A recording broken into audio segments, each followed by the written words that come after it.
In a recent video statement, Ishudan Gadhvi, the Gujarat State President of Aam Aadmi Party, has voiced his concern over the BJP's reaction to their recent electoral defeat in Ayodhya. Namaste, you're watching Vibes of India and I'm Flori. Gadhvi questioned the BJP's response to their loss, asking if it was fair to blame the people of Ayodhya for their defeat. He expressed his dismay at the BJP's leader's comments, which he felt were derogatory towards the resident of Lord Sri Ram's birthplace. Gadhvi also pointed out that when the people of Ayodhya were distressed due to the bulldozers, the BJP leaders remained silent. He criticized the BJP's attitude, stating that they were celebrating their victories as Modi's win, but blamed their defeats on the Hindus.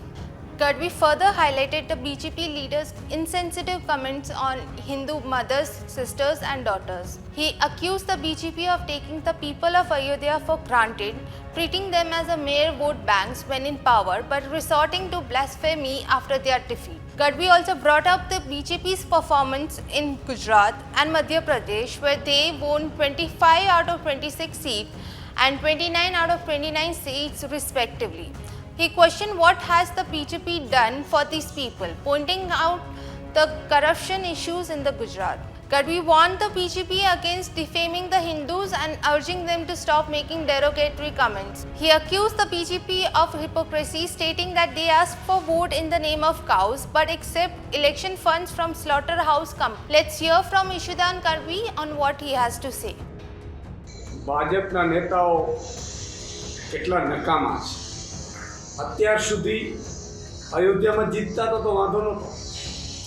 પહેલી વખત અયોધ્યામાં કારની હારનો સામનો કરવો પડ્યો એટલે જાત જાતના ટ્વીટ કરે. कुत्ते को विकास की क्या जरूरत है, कुत्तों को क्या पता चलता है विकास की.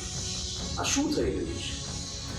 તમે હાર્યા એટલે ઠીકરો અયોધ્યાવાસી ઉપર બોલવાનું, ભગવાન રામની જન્મભૂમિના લોકોને ગાળો બોલવાની. હાર જીત તો ચાલ્યા કરવાની છે. અને તમે શું કર્યું છે? અયોધ્યાવાસીઓ જ્યારે ચીસો પાડતા હતા બુલડોઝરથી, ત્યારે તો તમે કોઈ ટ્વીટ નહોતા કરતા. અને તમે વાત કરો છો જ્યારે મોદી જીતે તો મોદીની જીત અને હારે તો હિન્દુ ઉપર ઠીકરો પડવાનો. જ્યારે હિન્દુઓની માતાબેન દીકરીઓ ઉપર ટિપ્પણીઓ કરતા હતા તમારા નેતાઓ, ત્યારે તો તમને કંઈ હિન્દુઓની લાગણી ન દેખાડી. જ્યારે અયોધ્યાવાસીઓ તમને પરચો બતાવ્યો, ભગવાન રામના નામ ઉપર વારે વારે તમે મત માંગી અને ખેલ કરતા હતા અને અયોધ્યાવાસીઓ આપતા હતા, ત્યારે તમને રૂપાળા લાગતા હતા અને બેફામ રીતે ગાળો બાંધો છે. આ શું થઈ રહ્યું છે? આવી રીતે એમનો વાંક શું છે?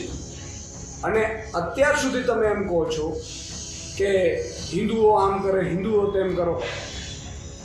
ગુજરાતમાંથી દર વખતે તમે 26માંથી 26 સીટ આપીએ છીએ. આ વખતે પણ 25 આપી. કોણે આપી છે? મધ્યપ્રદેશમાં 29માંથી 29 આપી. કોણે આપી છે?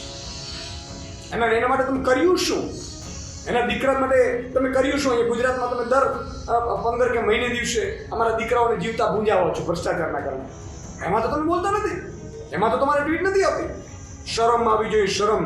અયોધ્યાવાસીઓ શું તમને અરીસો દેખાડ્યો એટલે અયોધ્યાવાસીઓને તમે ભૂંડા કહેવા લાગ્યા? મને લાગે છે કાલે ભગવાન રામને તો પણ તમે ભૂંડા કહેવા લાગશો. એ હદે તમે સ્વાર્થી બની ગયા છો.